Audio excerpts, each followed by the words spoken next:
Hello guys, welcome back to Tamil கதைகள். இன்றைக்கி நம்ம வீடியோவில் India top second richest man Gautam Adani பற்றி தான் பார்க்க போகிறோம். வீடியோ ரொம்ப இன்ட்ரெஸ்டிங்காக இருக்க போது, ஸோ ஸ்கிப் பண்ணாமல் பாருங்கள். குஜராத் மாநிலத்தில் ஒரு மிடில் கிளாஸ் ஃபேமிலியில் 7வது குழந்தையாக பிறக்கிறார் அதானி. மொத்தம் அவங்க அப்பா அம்மாவுக்கு 8 குழந்தைகள். அதானி குடும்பம் ஸ்டார்டிங்கில் ஜவுளி கடை பிஸ்னஸ் நடத்திட்டு வந்திருக்காங்க. காலேஜ் படிப்பில் இன்ட்ரெஸ்ட் இல்லாத அதானி 1980 காலகட்டத்தில் படிப்பை பாதியில் விட்டுட்டு மும்பை கிளம்பி வந்திருக்கிறாரு. மும்பையில் ஒரு வைர வியாபாரி கிட்ட மாத சம்பளத்துக்கு வேலைக்கு சேர்றாரு அதானி. கொஞ்ச நாள் இப்படியே போகுது. டைமண்ட் பிஸ்னஸ்க்கு நல்ல மார்க்கெட் இருக்குன்னு தெரிஞ்சுக்கிட்ட அதானி டைமண்ட் பிஸ்னஸ் பண்ண ஸ்டார்ட் பண்ணுறாரு. அதானி எதிர்பார்த்த அளவுக்கு டைமண்ட் பிஸ்னஸ் ரன் ஆகலை. டைமண்ட் பிஸ்னஸில் வர வருமானம் கைக்கும் வாய்க்குமே கரெக்டாக இருந்திருக்கு. இந்த டைமில் அதானியோட அண்ணன் அகமதாபாத்தில் ஒரு பிளாஸ்டிக் மேனுஃபேக்சரிங் கம்பெனியை ரன் பண்ணிட்டு வந்திருக்கிறாரு. 1988 அதானி மும்பையிலிருந்து அகமதாபாத் வராரு. தன்னோட அண்ணன் கம்பெனிலேயே தன்னை இணைச்சிட்டு வேலை செய்கிறாரு. பிளாஸ்டிக்னாலே என்னன்னு தெரியாத அதானி இவரோட அண்ணன் கம்பெனிக்கு வந்து ஒரு விஷயத்தை கண்டுபிடிக்கிறாரு. ஃபியூச்சரில் பிளாஸ்டிக் ப்ராடக்ட்ஸ்க்கு உலகம் ஃபுல்லாக ஒரு நல்ல வரவேற்பு இருக்க போகுதுன்னு கணிக்கிறாரு. அந்த டைமில் ஹை குவாலிட்டி பிளாஸ்டிக்லாம் ஃபாரின் கண்ட்ரிக்கு எக்ஸ்போர்ட் ஆகுது. லோ குவாலிட்டி பிளாஸ்டிக் மட்டும்தான் இந்தியாவில் புழக்கத்தில் இருக்குது. தன்னோட கஸ்டமர்ஸ்க்கு குவாலிட்டியில் எந்த குறையும் இருக்கக்கூடாதுன்னு வெளிநாடுகளிலிருந்து ஹை குவாலிட்டி ப்ராடக்ட்ஸ்லாம் வாங்கி இந்தியாவில் சேல்ஸ் பண்ணுறாரு. இவர் நினச்ச மாதிரியே இவரோட பிஸ்னஸ் நல்லாவே போகுது. இவர் ரெடி பண்ணுற ப்ராடக்ட்ஸை ஃபாரின் கண்ட்ரிஸ்க்கும் எக்ஸ்போர்ட் பண்ணுறாரு. அதுக்காகவே இவர் அதானி எக்ஸ்போர்ட்னு ஒரு கம்பெனியை ஸ்டார்ட் பண்ணுறாரு. அதானியோட லைஃப்பில் இந்த பாயிண்ட் தான் அவரோட வளர்ச்சிக்கு ஒரு முக்கியமான காரணமாக இருந்திருக்கு.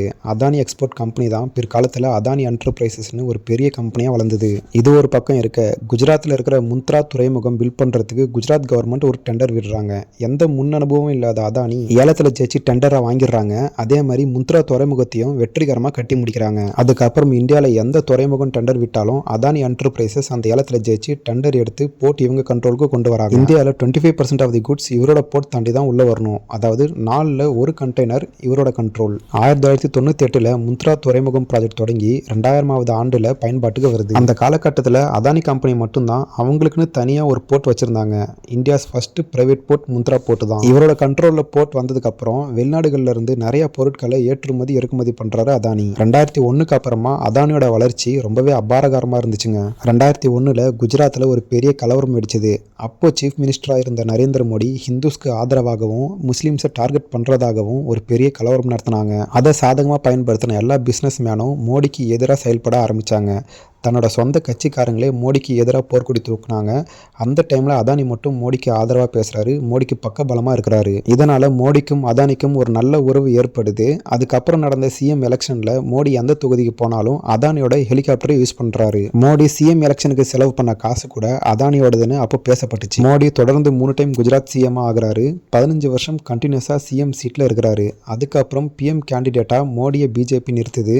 மோடி பிரைம் மினிஸ்டராக இந்திய நாட்டுக்கு ஆகிறாரு. மோடி வளர வளர அதானியும் ஒரு பக்கம் வளர்ந்துட்டே இருக்கிறாரு. இந்தியாவில் இருக்க கவர்மெண்ட் ப்ராப்பர்ட்டிலாம் அதானி வாங்க ஸ்டார்ட் பண்ணுறாரு. குறிப்பாக துறைமுகம், விமான நிலையம், நிலக்கரி சுரங்கம்னு பெரிய பெரிய பிஸ்னஸில் அதானி கை வைக்கிறாரு. அதானி ஏர்போர்ட், அதானி துறைமுகம், Adani green energy, Adani gas, Adani mining, Adani cement, Adani oil, Adani solar பவர்னு இந்தியாவில் மட்டும் இல்லாமல் வேர்ல்டில் பல இடத்துல இவரோட கம்பெனியை ஸ்டார்ட் பண்ணுறாரு. செப்டம்பர் 16, 2022 இந்தியாவில் நம்பர் 1 ரிச்சஸ்ட் பர்சன், அப்புறம் வேர்ல்டில் நம்பர் 2 ரிச்சஸ்ட் பர்சனாக அதானி வராரு. இப்படி நல்லா போயிட்டு இந்த இவரோட கம்பெனி யார் கண்ணு பட்டுச்சோ தெரில. 2023 அமெரிக்காவில் இருக்கிற ஹிடன்பர்க் அப்படின்ற ஒரு ஃபினான்ஷியல் கம்பெனி அதானி கம்பெனி மேலே அடுக்கடுக்காக புகார் வைக்கிறாங்க. அதானி ஃபேக்காக நிறைய செல் கம்பெனி ஸ்டார்ட் பண்ணி இன்வெஸ்ட்மெண்ட் அது மூலிமா வர வச்சு பிஸ்னஸ் பண்ணுறாங்கன்னு சொல்லி ஒரு அறிக்கை விடுறாங்க ஹிடன்பர்க் கம்பெனி. இதனால அதானியோட பிஸ்னஸ் பயங்கரமாக அடி வாங்குது. இவரோட ஷேர் வேல்யூ எல்லாமே டவுனில் போகுது. இதனால பலாயிரம் கோடி சில நாட்களில் எடுக்கிறாரு அதானி. எப்பவும் பிரஸ் மீட் அவாய்ட் பண்ணுற அதானி இந்த சம்பவம் நடந்ததுக்கப்புறம் அவரே ஒரு வீடியோ அப்லோட் பண்ணுறாரு. அந்த வீடியோவில்